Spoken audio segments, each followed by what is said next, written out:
제2장 훌륭해 번터. 피터경이 아주 편해 보이는 안락 의자에 잠기면서 한숨을 쉰다.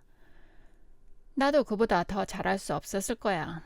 단테만을 생각해도 침이 나는데 아이몬의 내 아들까지. 거기다가 60파운드나 절약했어. 그건 횡재야. 무엇 했을까 번터? 생각해봐. 모두 우리 거야. 마음대로 할 수 있는. 해롤드 스킨폴이 말했듯이 60파운드 건진 것은 60파운드 번 것이나 마찬가지지. 난 어디다 다 쓸 작정인데. 자네가 건진 60파운드, 형식상 자네의 60파운드인데 우리가 무엇을 원하지? 자네 부서에는 뭐가 있나? 아파트를 어떻게 변경하고 싶은가? 그럼 경께서 그리 은덕을 베푸시니. 그의 하인이 오래된 브랜디를 유리잔에 부려다가 잠시 멈춘다. 그래서 빨리 말해 번터 이놈. 저 태어난 척하는 위선자 좀 봐. 그렇게 저녁 식사나 알리는 양으로 말하지 마라. 내가 브랜디를 흘리고 있어. 내 말투는 제이콥의 말투지만 내 손은 이서의 손이야. 자네의 그 축복받을 만한 현상실에 뭐가 더 필요한데? 쌍수차 교정 렌즈가 보충 렌즈와 세트로 나왔습니다. 피터경. 하고 번터가 거의 과다하다 할 정도의 열정으로 말한다. 이제 위조 사건이 있거나 발자국이라던가 제가 건판에 직접 확대할 수 있습니다. 아니면 광각 렌즈가 아주 유용할 수도 있지요. 마치 카메라가 머리 뒤쪽에 눈이 있는 것 같습니다. 봐요, 여기 있습니다. 그는 주머니에서 카탈로그를 꺼내들고 떠는 손으로 피터경의 시선 아래 제출했다. 피터경은 천천히 제품 정보를 읽으면서 살짝 미소를 지었다. 난 알아들을 수 없는 말들이네 한다. 그리고 몇 유리 조각 가지고 50파운드 받는다니 말도 안 되는 소리야. 아마도 자넨 낡고 오래된 이제는 쓰지도 않는 언어로 쓴 책을 750파운드 달라는 것이 너무하다겠지. 제가 그런 말 할 수 있는 자리가 아닌 줄 압니다. 피터경. 아니지 번터. 자네 생각은 자네만 갖고 있으라고 1년에 내가 200파운드씩 주지 않나. 말해보게 번터. 이 민주주의 시대에 그게 불공평하다고 생각하지 않나? 아닙니다. 피터경. 그렇게 생각하지 않아? 내 상관 말고 솔직히 말해보게. 왜 불공평하다고 생각하지 않나? 솔직히 피터경. 경께서는 귀족의 수입을 받으면서 워딩턴 부인을 저녁 식사에 모시고 가시고 경의 재치 있는 말재주까지 억누르셔야 하지 않으십니까? 피터경은 이 말을 고려한다. 그것이 자네의 생각인가 번터? 노블레스 오브리제? 고려할 의무라? 자네 말이 맞네. 그럼 자넨 나보다 나아. 왜냐하면 난 돈 한 푼 없어도 워딩턴 부인에게 예절을 갖추어야 하니까. 번터, 내가 자네를 지금 당장 해고하면 나에 대해 어떻게 생각하는지 말해줄 텐가? 아니요, 피터경. 이 사람아, 자네에겐 그럴 완벽한 권리가 있는데도. 더군다나 자네가 만드는 커피를 마시면서 자네를 해고한다면 난 자네가 무슨 말을 해도 들을 의무가 있어. 자네는 커피의 마왕이야, 번터. 자네가 어떻게 만드는지 알고 싶지 않아. 아마도 마술이니까. 난 지옥에서 영원히 불에 타고 싶지는 않거든. 가서 자네 그 사팔뜨기 렌즈를 사게. 감사합니다, 피터경. 식당 일은 끝났는가?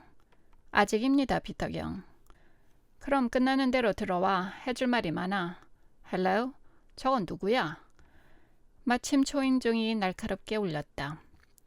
관심 있을 만한 사람이 아니라면 나는 집에 없다. 알겠습니다, 피터경. 피터경의 서재는 런던에서 가장 흥미로운 독신자의 방 중 하나다. 그 색조는 검은색과 연노랑, 벽들은 진귀한 책들로 줄지었고 의자와 체스터필드 소파는 많은 시간 사용했음을 말한다. 방 안쪽 구석에는 검은색 베이비 그랜드 피아노가 서 있고 넓은 구식 난로에는 나무뿔이 솟아오르고 벽난로 선반에 앉은 세부르 꽃병은 붉은색과 황금빛 나는 국화들로 차 있다. 11월의 날카로운 안개 속에서 안내받고 들어오는 젊은이의 눈에는 보기 드물고 얻을 수 없을 뿐만 아니라 마치 중세시대 그림 속에 있는 화려한 낙원처럼 친근하고 친숙하게 보였다. 파커시입니다, 피터경. 피터경은 진정한 열의로 일어섰다. 이 사람아, 반갑기 그지없네. 끔찍한 안개지 않나. 번터, 자네 그 훌륭한 커피를 좀 더 들여오게. 잔도 하나 더. 시가도. 파커, 자네 범죄 얘기로 가득 차 있기를 바라네. 오늘 밤은 적어도 방화나 살인이어야 해. 이런 밤에 번터와 난 흥청이나 하려고 막 앉을 참이었어. 내 단테와 캡스톤 폴리오, 거의 유일한 걸 랄프 브로클베리 경에 판매해서 구하지 않았겠나. 흥정을 했던 번터는 눈 감고도 온갖 멋진 일을 할 수 있다는 렌즈를 살 참이네. 우리들은 욕실에 시체가 있습니다. 우리들은 욕실에 시체가 있습니다. 모든 유혹도 불구하고 천박한 감정을 원한지라 우리는 욕실에 시체가 있기를 고집합니다. 이보다 덜한 건 안 되네, 바커. 지금은 내 것이지만은 우리는 주주가 될 것이야. 기업의 소유물이지. 우리와 함께 하지 않겠나? 자네도 이 횡재에 뭘 더해야지. 자네도 시체가 있나? 아, 그러길 바라네. 시체는 다 환영이야. 진 몸은 시체를 만난다. 재판장 앞에 끌려와서 진 몸은 잘도 알지 누가 살아야 했는지. 썩은 늙은이는 빗나가고 있어. 시체가 말해줘야 하나? 전혀. 시체는 내게 멀건 눈으로 윙크했어. 난 진실을 읽었고. 아, 파커가 말한다. 퀸 캐롤라인 저택가에 갔었는 줄 알았지. 나도 갔었어. 서그도 만나고. 그가 자네를 봤다고 말하더군. 짜증내던데 부당한 간섭이라고 부르더라고. 그럴 줄 알았어. 피터경이 말한다. 내가 썩은 늙은이를 자극하는 취미가 있지. 그놈은 하도 무례해서. 스타 신문을 보니 아주 뛰어난 일을 했더군. 그 글래디스라나 뭐라나 하는 아이를 구금했다고. 저녁 신문의 유명인물이야. 멋진 서그. 그런데 자넨 뭐하러 거길 갔나?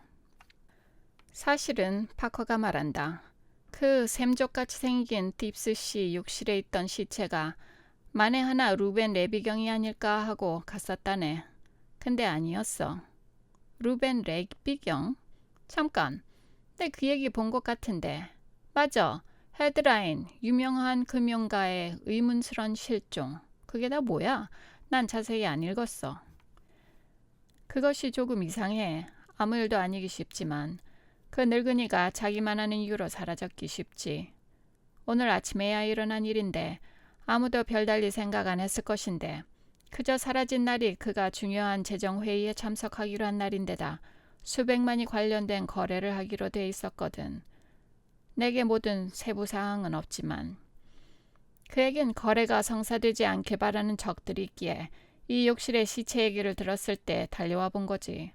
물론 그럴 리는 없겠지만 우리 같은 일을 하다 보면 이상한 걸 보게 될 때도 있으니까 말이야. 웃기는 것은 썩은 늙은이가 그 생각에 매달려서 레브 부인한테 와서 시체를 확인해달라고 정신없이 전보를 보냈다는 거야. 하지만 욕실에 있는 자는 결코 루벤 레비경이 아니야. 아돌프 베크가 존스 스미스가 아니었던 것처럼 불쌍한 놈.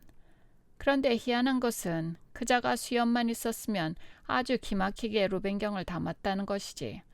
레비 부인이 가족과 함께 해외에 있는 차라 누가 그 시체를 루벤의 몸이라고 한다면 서그는 그것으로 아주 멋진 상황을 그려낼 것이야. 마치 바벨의 탑을 짓듯이 결국엔 쓰러질 테지. 서그는 아름다운 소란 떠는 당나귀야. 피터경이 말했다. 그는 소설 속의 탐정 같지. 아무튼 난 레비에 대해선 전혀 몰라. 하지만 그 시체는 봤지. 그래서 서그의 생각이 터무니없다고 생각해. 브랜디는 어떤가? 아, 믿기지 않게 좋아, 웸지. 천국이 있다고 믿게 하리만큼. 하지만 자네 얘기를 듣고 싶어. 번터도 들으면 상관없겠지. 유용한 사람이야, 번터. 카메라하고 놀라운 재주를 가졌어. 그런데 희한하게도 내가 목욕이나 부추를 원하면 항상 그 자리에 나타나서 있단 말이야. 언제 현상을 하는지 모르겠어. 아마도 잠속에서 할 거야. 번터. 예, 피터경. 거기서 어슬렁거리지 말고 마실 만한 적절한 것 들고 와서 이 즐거운 군중에 합류하라고. 물론입니다, 피터경. 파커 씨에게 새로운 묘기가 있네. 사라지는 금융업자. 속임수는 절대 없습니다. 헤이, 짜잔. 어디에 있습니까? 청객 여러분 중에서 누가 연단 앞에 올라와 이 캐비넷을 검토해 보시겠습니까? 감사합니다, 선생님. 빠른 손이 눈을 속인다지? 내 이야기는 별것 아니랄까 두렵네. 바커 씨가 말한다. 그저 간단하면서도 손에 잡히지 않는다는 것이야. 루벤 레비경이 어젯밤 리츠에서 새 친구와 식사를 했지. 저녁 식사 후 친구들은 극장에 갔어. 레비경은 약속이 있다는 이유로 거절을 했고 난 그 약속이 무엇인지 알아내지 못했어. 아무튼 12시경에 그의 집 9A 파크레인으로 돌아왔대. 누가 그를 봤나? 요리사. 막 자러 들어갔는데 그가 문 앞에 서 있는 것을 보고 그가 직접 문 여는 소리를 들었대. 루벤경은 그의 외투를 복도에 있는 거리못에 걸고 우산은 꼬지에 꽂고 어제 비온 기억하지? 층계를 올라갔다는군. 옷을 벗고 잠자리에 들었다고 하네. 다음 날 아침에 그가 사라졌어. 그게 다야. 하고 파커는 손을 한번 흔들고 말을 끝냈다. 그게 전부가 아니에요. 아니야. 아빠 계속해요. 그건 절반도 안 되는 이야기야. 하고 피터 경이 간청했다. 하지만 그것이 전부야. 그의 하인이 그를 부르러 왔을 때 그는 거기에 없었어. 침대는 잠잔 흔적이 있지만 그의 잠옷과 그의 옷들도 다 그대로 있고 한 가지 이상하다면 침대 발치에 있는 발판 의자에 그의 옷들이 여기저기 널구어져 있다는 것이지. 평소에는 잘 접어서 의자에 놓곤 하는 게 루벤경의 습관인데 마치 그가 불안했던가 몸이 안 좋았던가 생각하게. 세탁한 옷들 중에 없어진 건 없었어. 정장도 부츠도. 그가 신던 부츠는 평소처럼 다리시에 있었고 습관대로 씻고 이빨도 닦았고 하녀는 6시 반에 내려와 복도 청소를 했는데 이후로는 아무도 들어오거나 나오지 않았다고 맹세했어. 그러니 우린 어쩔 수 없이 이 중년 히브루 금융업자가 자정에서 아침 6시 사이에 미쳐가지고 벌거벗은 채로 이 11월 밤에 조용히 나갔다고 믿거나 인골비의 전설 속 여자 이야기처럼 몸과 뼈다귀는 귀신이 데려가고 옷만 한 무탱이 남겨놓았다고 생각해야 하네. 정문은 볼트로 잠겼었나? 그게 바로 자네가 곧바로 물을 만한 질문이야. 난 1시간 후에나 생각해냈어. 아니 평상시와 달리 그 문에는 예일 자물쇠뿐이었어. 하지만 하녀들 몇이 그날 저녁에 극장에 가도 된다는 허락을 주었기 때문에 루벤경이 혹시 아직 들어오지 않은 아이들을 생각해서 열어놨을 수도 있지. 그런 일이 있었으니까. 그래, 그게 진짜 단가? 진짜 다야. 아주 사소한 상황 한 가지만 제외하고는. 난 사소한 상황을 아주 좋아해. 하고 피터경은 어린아이처럼 기뻐했다. 너무 많은 사람들이 사소한 상황 때문에 목을 매달았지. 그게 무엇인가? 루벤경과 레비 부인은 독실한 부부인데 항상 방을 같이 쓴다네. 먼저 말했듯이 레비 부인은 지금 건강을 위해서 멘토네에 가 계셔. 부인이 안 계실 때에는 루벤경은 평상시대로 쓰던 더블 침대에서 자는데 항상 자기가 자던 쪽, 벽 바깥쪽에서 자지. 지난밤에는 그가 두 베개를 합해서 침대 가운데다 두고 그 가운데, 아니 오히려 벽 쪽으로 더 가깝게 해서 잤어. 가정부가 아주 똑똑한 여자인데 침대 정돈을 하러 갔다가 이걸 보고 아주 감탄할 만한 탐정 본능으로 아무도 침대를 건드리지 못하게 했다는구먼. 경찰은 한참이나 지나서야 불렀는데도. 집안엔 루벤경과 하인 외에는 아무도 없었는가? 없었어. 레비 부인은 딸과 하녀와 함께 자리를 비웠고 집안에는 종자, 요리사, 시중 드는 하녀, 가정부, 그리고 부엌 하녀가 다였어. 물론 1~2시간은 울고불고 수다 떠느라 시간 낭비했지. 난 10시쯤 갔었고. 자넨 그 이후로 무엇을 하고 있었나? 어젯밤 루벤경의 약속에 대해서 알아보려고 했지. 아무래도 요리사를 제외하고는 그 약속한 자가 루벤경이 사라지기 전에 마지막으로 본 사람일 테니까. 아마도 아주 간단한 설명이 있을 거야. 지금으로선 한 가지도 생각해내지 못하겠지만. 변장을 했을 수도 있지? 나도 그 생각을 했지. 사실 그것만이 가능한 유일한 설명인 것 같아서. 하지만 너무 이상해 왠지. 권위 있는 상업인이 중요한 거래를 앞두고 아무에게도 한마디 없이 한밤중에 변장을 하고 나갔는데 시계, 지갑, 수표책, 그리고 무엇보다도 알 수 없고 중요한 것은 그의 안경 없이는 앞에 한 발자국도 못 보는 아주 근시안인 자가 그걸 두고 나갔다는 것이지. 그건 중요해 하고 윈씨가 말을 가로막는다. 자네 그가 두 번째 쌍을 가져가지 않았다는 게 확실한가? 그의 하인이 보증해. 루벤경은 안경 두 쌍만 가졌고 하나는 화장대에 있었고 다른 하나는 서랍에 항상 있듯이 있었다고 하네. 피터경이 휘파람을 불었다. 나도 모르겠군, 바커. 자살하러 나갔다 해도 그건 가져갔을 테니까. 그렇겠지. 아니면 나서서 처음 길을 건너려 했을 때 자살을 했을 테니까. 그렇다고 가능성을 간과하지 않았네. 내가 오늘 일어난 모든 거리 사고를 검토한 즉 결단코 루벤경은 없었어. 게다가 그는 현관 열쇠를 가지고 갔어. 돌아올 모양으로. 그와 함께 식사한 남자들은 보았나? 클럽에서 2명은 찾았지. 그들은 그가 건강하고 활기 있게 보였고 나중에 아마도 크리스마스 때 레비 부인과 합류할 것을 기대하고 아침에 한 사업 거래를 크게 만족해했다네. 그중 윈드메 앤더슨이란 자가 2명 중 한 사람인데 아침 거래에 만류된 사람이었어. 그럼 9시쯤까지는 사라질 의도나 기대가 전혀 없었다는 거군. 전혀. 그야말로 유능한 배우가 아니라면. 무슨 일이든 그의 마음을 바꾸게 된 일이 그가 저녁 식사 후에 지켰던 의문스러운 약속에서이거나 그가 자정에서 오전 5시 30분 사이에 침대에 있을 때 일어났을 것임이 틀림없어. 그럼 번터, 피터경이 말한다. 자네는 어떻게 생각하나? 제 부서가 아닙니다, 피터경. 하지만 너무 혼란했거나 편치 않아서 자기 옷도 제대로 못 접은 양반이 이빨 닦는 것을 기억하고 부추도 내다 놓았다는 것이 이상합니다. 이 2가지 행동은 쉽게 넘어가곤 하는 것인데 말입니다, 피터경. 번터, 자네 내 사생활을 두고 하는 말이라면 난 그 말이 보잘것없는 설계라고 해야겠네. 이 친구야, 아주 달콤한 문제야, 바커. 이봐, 내 간섭하기 싫으네만 내일 그 침실을 보았으면 좋겠는데 자네를 못 믿는 게 아니라 내가 아주 보고 싶어서. 안 된다 말하지 마오. 브랜디 한 잔 더하고 빌라빌라 하되 말라말라 하지 마오. 물론 와서 봐도 되지. 내가 놓친 것을 자네는 다 찾을 테니까. 하고 그는 주는 환대를 순순히 받았다. 파커 내 사랑, 자넨 스코틀랜드 야드를 영광스럽게 하는 사람이야. 난 자네를 보면 서그가 미신, 우화, 멍청이, 달밤의 어떤 환상적인 시인의 두뇌에서 소생한 자로 보여. 서그는 너무 완벽해서 믿기지 않아.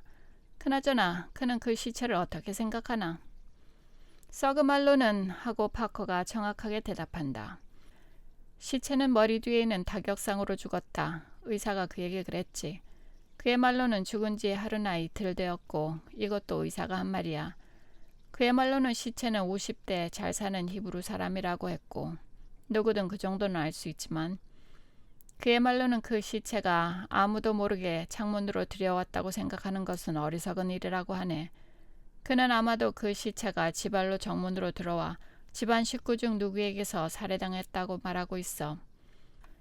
서그가 그 여자아이를 체포한 이유는 그녀가 작고 연약해 보이고 크고 튼튼한 세마이트를 부직갱이로 죽일 엄두도 못 내게 생겨서야. 딥스를 체포했을 테지만 딥스가 어제하고 그저께 하루 종일 맨체스터에 있었고 어제 늦게 들어와. 사실 내가 그더러 시체가 하루나 이틀 전에 죽었으면 작은 딥스가 어젯밤 10시 30분에 살해할 수 없었다고 다시 일러주지 않았으면 딥스를 체포했을 거야. 그래도 내일 종범죄로 딥스를 체포할걸. 그 노부인도 뜨개질과 함께 실려간다면 난 놀라지 않을 거야.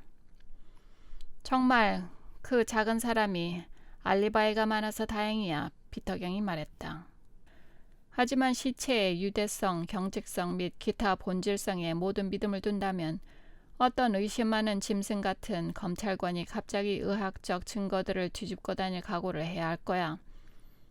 첼시 찻집 사건을 변호하던 임피 비그스를 기억하나? 6 터무니없는 의료진들이 증인석에 서서 서로 부정하고 임피 늙은이는 클라이스터하고 딕슨만 해서 비정상한 사례들을 끄집어내어 배심원들의 눈이 뒤집어질 때까지 연설하던 일. 맹세할 수 있습니까, 백백이 박사님? 사후 경직이 죽음의 시간을 오류의 가능성 없이 말해준다는 것을. 제 오늘날까지의 경험으로는 대부분의 경우에는 그렇습니다 하고 박사가 뻣뻣하게 말한다. 아, 비그스가 말하기를. 하지만 여긴 의원 선거장이 아니라 사법재판소입니다. 우린 소수파 보고 없이는 진행할 수 없어요. 법은 말입니다. 빽빽이 박사님, 소수파를 존중합니다. 살았건 죽었건. 멍청이 몇 놈이 웃고 비그스 노인은 가슴을 펴고 더욱 인상 깊게 보인다. 여러분, 이건 웃을 일이 아닙니다. 제1회인 꼿꼿하고 명예로운 신사분이 지금 그의 목숨이 달린 재판을 합니다. 이분의 목숨 말입니다. 그러므로 검찰 측의 임무는 가능하다면 의심의 여지 없는 죄를 보여줘야 합니다. 자, 빽빽이 박사님, 다시 한번 묻겠습니다. 당신은 엄숙히 맹세할 수 있습니까? 한치의 의심도 없이, 의심의 가능성조차도 없이 저 불쌍한 여인이 그 이전도 이후도 아닌 목요일 저녁에 죽음을 당했다는 겁니까? 있을 법한 의견. 여러분, 우리는 예수회의 수사가 아닙니다. 우리는 단순한 영국인입니다. 우리 영국 태생 배심원에게 있을 법한 의견의 권위로 사람을 판결하라 할 수는 없습니다. 박수 소리. 그래도 비그스 사람은 유죄였어. 파커가 말했다. 물론이지. 하지만 그래도 무죄 선고를 받았고 자네 말은 명예훼손이야. 윰지는 책장으로 걸어가 의학 법학 책을 뽑아내렸다. 사후 경직은 매우 일반적인 방법으로밖에 말할 수 없습니다. 여러 요인이 결과를 가져옵니다. 신중한 놈. 하지만 평균적으로 경직은 목과 턱서 사망 후 5 내지 6시간 후에 시작돼서 대부분의 경우에는 36시간이 지나면 멈춥니다. 그러나 특정 상황에서는 비정상적으로 일찍 나타나거나 비정상적으로 오래 지연될 수도 있습니다. 협조적이 아닌가 바커? 브라운 세카드가 주장하기를 사망 후 3분 30초, 어떤 경우에는 사망 후 16시간이 지나서야 길게는 21일 동안 경직이 진행할 수 있다. 맙소사. 조절하는 요인들은 연령, 근육 상태, 열병 또는 환경 온도가 높을 때, 기타 등등. 아무 만발한 것들. 신경 쓰지 마. 서그에게 논쟁을 토론해봤자 그는 더 알지 못할 거야. 그는 책을 던져버리고 사실로 돌아오자고. 자넨 그 시체에서 무엇을 봤나? 글쎄, 형사는 말했다. 별로 못 봤어. 솔직히 난 이해가 안 가. 내가 보기엔 그 사람은 부자였지만 자수성가한 사람이고 그의 행운은 꽤 최근에 일어난 일이야. 아, 그의 손에 있는 굳은 살을 보았군. 자네가 그걸 놓치지 않을 거라고 생각했지. 그의 두 발 다 심하게 물집이 생겨 있었어. 꽉 조이는 신발을 신고 있었다는 거지. 그 신을 신고 먼 길을 걸었다는 것까지도 그 정도의 물집이 생기려면 하고 피터경이 말한다. 그게 좀 이상하다고 생각지 않았나? 그렇게 잘 살아 보이는 사람한테서. 글쎄, 모르겠어. 물집은 2, 3일 된 것들이야. 그가 어느 날 밤 교회로 나갔다가 마지막 기차를 놓치고 택시도 없어서 집까지 걸어가야 했을 수도 있으니까.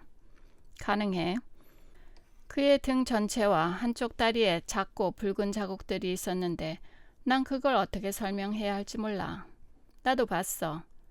자네는 어떻게 생각해? 나중에 말해줄게. 계속해. 그는 아주 멀리 보는 원시였어. 한창 나이의 사내에게 걸맞지 않은 원시야. 그의 안경은 아주 늙은이의 안경 같았어. 그건 그렇고 그 안경에 납작하고 무늬 새긴 쇠사슬은 아주 아름답고 예사롭지 않게 생겼지. 그가 그걸 통해 추적될 수 있다는 생각이 갑자기 드는군. 내가 좀 전에 그것에 대해 타임즈에 광고를 올렸어. 하고 피터경이 말했다. 계속해. 그가 그 안경을 한동안 가지고 있었어. 2번 수리했었지. 훌륭해, 바커. 잘했어. 그 중요성을 깨달았나? 특별히 못 봤는데 왜? 신경 쓰지 마. 계속해. 그는 침울하고 성질이 나빠. 그의 손톱은 아주 짧은 것이 마치 습관적으로 물어뜯는 버릇이 있는 것 같아. 그의 손가락도 물린 자국이 있어. 그는 홀더 없이 많은 양의 담배를 피웠어. 그는 자기 외모에 꽤 신경 쓰는 사람이야. 방은 살펴보았나? 나는 기회를 얻지 못했어. 발자국이라고 할 만한 것을 못 찾았어. 작은 딥스와 그 하녀는 말할 것도 없이 서그와 그의 단체가 사방을 다 짓밟았지만 욕조 머리맡 뒤에 아주 희미한 자국을 봤지. 마치 축축한 뭔가가 거기 섰던 것처럼. 발자국이라고는 못하지. 물론 어젯밤 내내 비가 많이 내렸지. 창틀에 그 이름이 희미하게 표시되어 있는 것을 보았나? 봤어. 윈지가 말했다. 그리고 이 작은 친구로 열심히 관찰했지만 문턱에 무언가 놓여 있었다는 것 외엔 아무것도 알 수가 없었어. 그는 단안경을 꺼내 파커에게 건넸다. 웬걸, 도수가 높은 렌즈군. 그래, 맞아. 윈지가 말했다. 그리고 유쾌하게 유용해. 무언가를 눈찡그리고 자세히 보려고 할 때나 항상 바보처럼 보이고자 할 때. 다만 영구적으로 작용할 수 없지. 그렇다면 사람들이 정면으로 바라볼 때 맙소사 그 눈의 시력이 얼마나 약하기에 하지. 그래도 유용해. 서그와 나는 건물 뒤에 땅을 탐검했지. 이어서 파커는 말한다. 하지만 흔적은 없었어. 그거 흥미롭군. 지붕도 살펴보았나? 아니. 우리가 내일 가서 살펴보자고. 홈통이 창 상단에서 불과 몇 피트밖에 떨어져 있지 않아. 내 지팡이 가지고 재봤어. 내가 신사 스카우트의 안내서라고 부르지. 인치 단위로 표시되어 있어. 아주 유용할 때가 있어. 내부에는 검이 있고 머리 꼭지에는 나침판이 있지. 특별히 주문한 거야. 더 보고할 말 있나? 미안하지만 없어. 이젠 자네 편 얘기를 들어보세, 윈지. 글쎄, 자네가 거의 모든 점을 지점했어. 그냥 한두 가지 좀 모순되는 점뿐이야. 가령 비싼 금을 두른 코안경을 쓰는 이자가 2번이나 수리를 할 정도로 그걸 오래 지니고 있었어.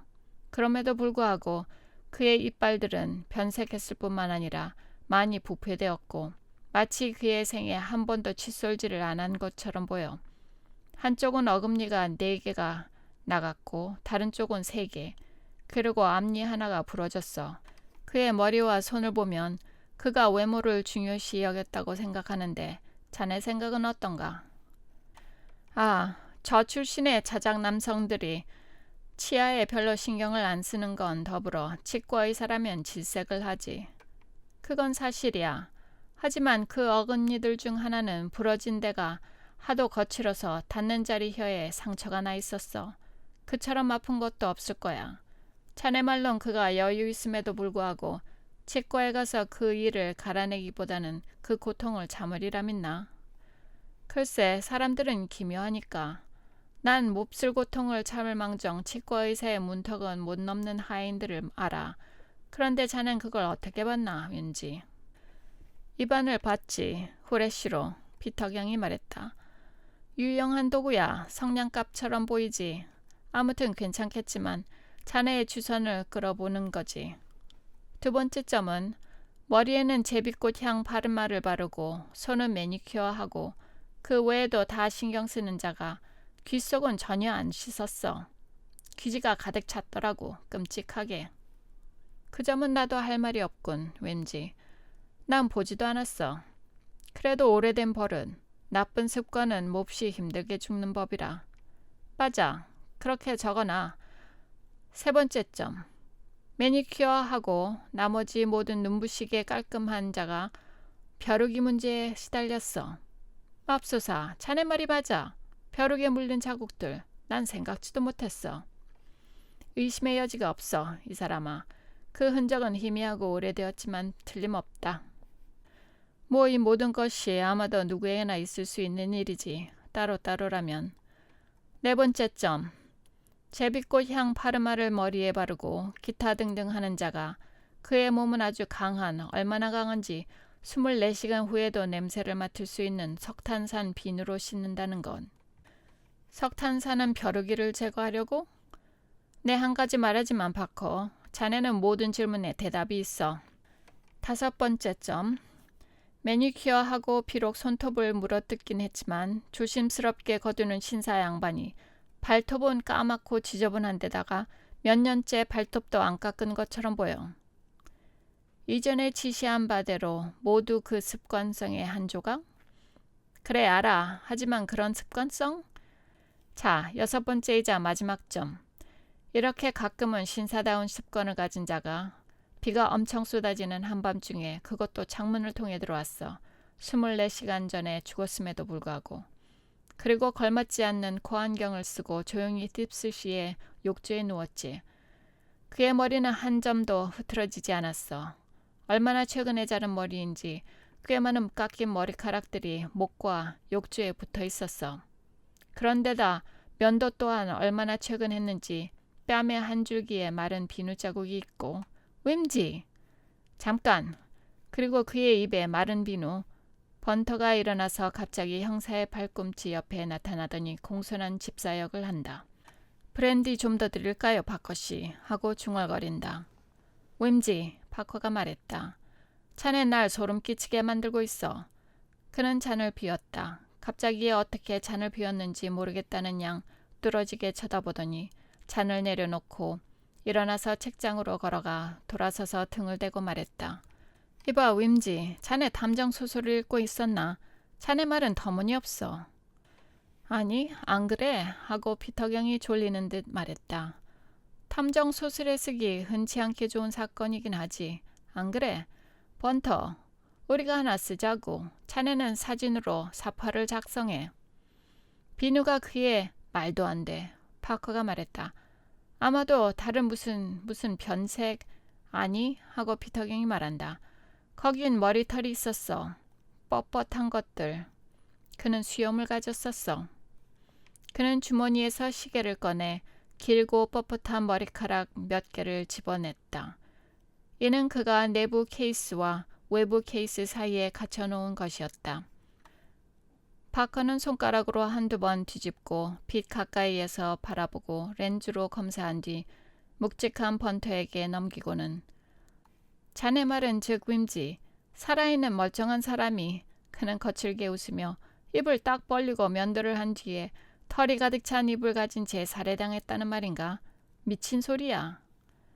내 말은 그 말이 아니지, 피터경이 말한다. 자네 형사들은 하나같이 똑같아.